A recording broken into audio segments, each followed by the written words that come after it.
अस्सलाम वालेकुम रहमतुल्लाह। आप देख रहे हैं हमारा YouTube channel biochemic and homeo treatment by doctor Isar Ahmed Rana. मैं हूं डॉक्टर इसार अहमद राना।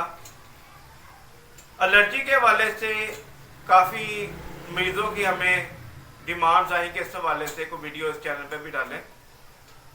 आजकल एलर्जी का रुझान बहुत ज़्यादा बढ़ चुका है क्योंकि फ़िज़ाई आलूदगी बहुत ज़्यादा है। फ़िज़ाई आलूदगी बहुत ज़्यादा है। दूसरे नंबर पर जो हम खुराक इस्तेमाल करते हैं वो नाकस चीज़ों से तैयार हो रही है, यानी कि स्प्रे वगैरह किया जाता है खुराक के ऊपर, खाने वाली चीज़ों के ऊपर, फलों के ऊपर। इस वजह से भी एलर्जी का रुझान ज़्यादा हो रहा है। एलर्जी दो किस्म की होती है, एक होती है ब्लड के अंदर एलर्जी, दूसरी होती है स्किन एलर्जी। स्किन एलर्जी का ट्रीटमेंट स्किन के हवाले से होता है और ब्लड का जो ट्रीटमेंट है वो ब्लड एलर्जी के हवाले से होता है। एलर्जी किसी किस्म की हो उसका ट्रीटमेंट बायोकेमिक और होम्यो अद्वियात के अंदर बेहतरीन है। इसके लिए करवाना क्या होता है, जो मेडिकली हम टेस्ट करवाते हैं इसके लिए, वो सबसे पहले हम ब्लड सीबीसी करवाते हैं। ब्लड सीबीसी के अंदर हम देखते हैं कि मरीज का ईएसआर ज़्यादा तो नहीं है, मरीज के जो एसिनोफिल सेल हैं जो एलर्जी को इंडिकेट करते हैं वो ज़्यादा तो नहीं है।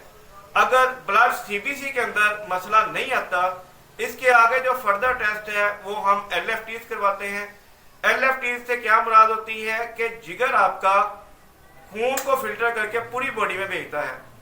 अगर खून फिल्टर सही नहीं हो रहा, पूरी बॉडी के अंदर वैसे ही जा रहा है, तो उसके अंदर एलएफटीज की रिपोर्ट अगर खराब होगी तो हम समझेंगे जो एलर्जी है वो जिगर की वजह से है, ब्लड सर्कुलेशन के अंदर ब्लड प्यूरिफाई होकर नहीं जा रहा। लिहाजा स्किन एलर्जी और जो जिल्द की एलर्जी और ब्लड के अंदर जो एलर्जी है इनमें डिफरेंस है, इनका ट्रीटमेंट भी अलग रहता है। किसी मरीज को अगर कोई मसला होता है, मिसाल के तौर पर अगर स्किन एलर्जी है, स्किन के अंदर अगर जो ड्राई एलर्जी आती है उसके अंदर हम सल्फर इस्तेमाल करवाते हैं पेशेंट को। इसके अलावा हैपर सल्फ इस्तेमाल होती है, रस्टॉक्स इस्तेमाल होती है। बायोकेमिक के अद्वियात के अंदर भी इसी तरह हम कलकेरिया फास इस्तेमाल करवाते हैं, फेरम फास इस्तेमाल करवाते हैं, जिससे एलर्जी का मसला हल हो जाता है।